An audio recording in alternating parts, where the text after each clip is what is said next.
kerosene tanks that have broke loose, spilled their contents into the house, and now it's going out into the pond. So what we're doing is we're spreading containment booms around that area to keep the kerosene from going further out into the pond, and we're going to contain it to one area. So when the water goes down, what it'll do is it'll go down into that ground right there in that area, and then we can come in and remediate just that area instead of worrying about it spreading out all over the place.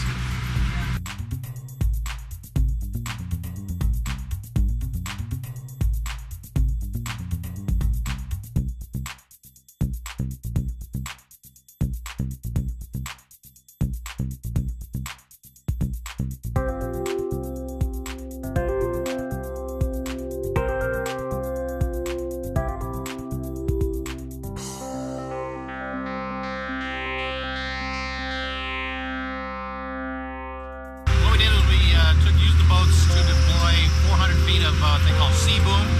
It's a containment boom that has a skirt that leads about 18 inches into the water. We had probably about 250 gallons of heating oil or kerosene that was dumped into the waterways. We circled it with the booms and the boats to contain it against the shoreline, and hopefully when the water recedes, we'll be able to go out there and remediate the soil from the ground and remove the contamination.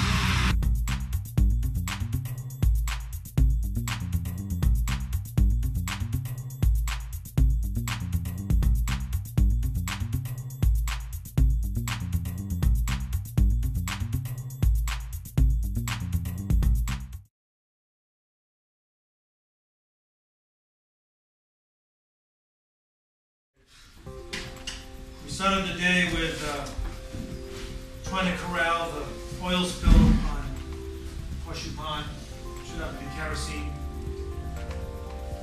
After a call to the National Response Center, a response from the Coast Guard and the Department of Environmental Service. This Coast Guard is in charge of spills on the waterways. This is where the Coast Guard arrived.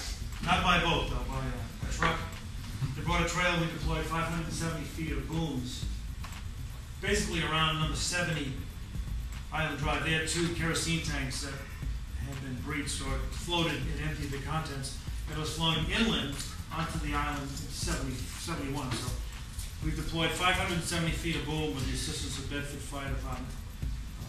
That was all boom from delivered to us by the Coast Guard. So that's in place. That's just the first part of the cleanup, but trying to keep it corralled so it doesn't get in the Merrimack, which is how we got a quick response. They said, well, where does that empty into? Horseshoe Pond. Because they're really not interested in ponds. So the Merrimack River, they were here in an hour and a half, so coming from Newcastle. So that worked in our advantage. That operation is just concluding now. Today we had the National Guard deliver another 5,000 bags of 5,000 sandbags. So they're in stock.